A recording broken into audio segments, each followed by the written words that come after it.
So I just closed.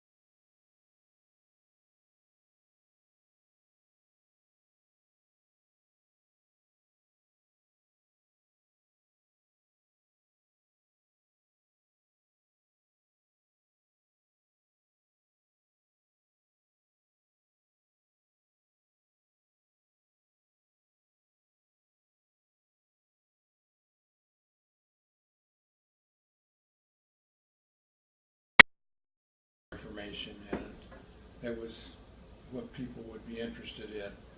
So anyway, I would drive to some town every week, and didn't know a soul.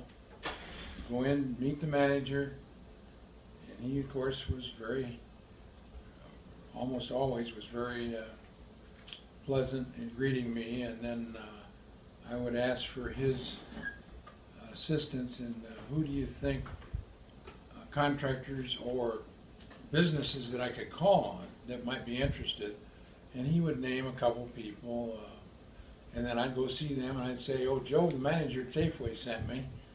And anyway, I'd go, I always would start at a motel in town, and I'd go to that motel and say, I'm going to be here a week, and what I would like to propose to you is you give me room and food and booze for this week, and I'll put a big half-page ad in this book for you. And 9 out of 10 times they'd say fine. Oh, nice. And so I didn't have to pay for my motels that way.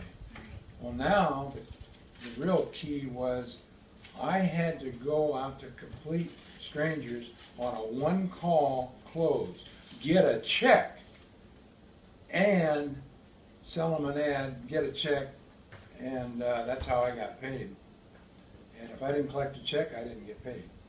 So the pressure's on.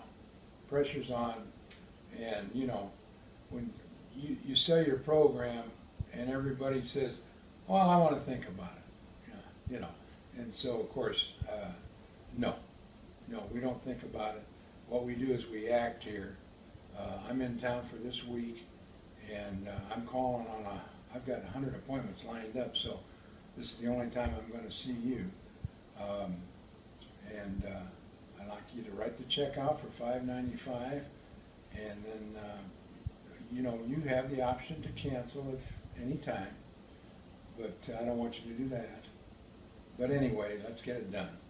Let's get it done. This is a great program. You know Joe up at Safeway, and he thinks it's a great program, so let's get her done. You know, and it's called a one-call close. And if you didn't get the check, you walked out of there without the check, you don't get paid. And so you know, it was high stress, but challenging, and somehow I thrived in it. I don't know how. You love a challenge. And so and then as the towns were starting to be sold, then I had to go farther. You know, and so I would spend 2 weeks out. And so now this gets back to raising the kids. This is why this all started, right? What's it like raising 6 kids on the road? Well, of course, I would call home every night and get the report, and you know, she wouldn't tell me the whole story most of the time, but then finally, you know, it got too much, she'd tell me the story. So I tell her to tell them, be ready, I'm coming home on Friday, and we're going to have a meeting. And of course, they knew what that meant. That meant everybody lined up on the couch, and I would school them and chastise them, threaten them, and beat them. and threaten to beat them, but I didn't beat them. I didn't beat them. I would put the fear of God in them, though. Yeah. And they always have told me, Dad, we were scared. You scared the hell out of us. And of course, that's what I wanted to do. And so that was kind of the way, you know, the disciplinarian worked from my side.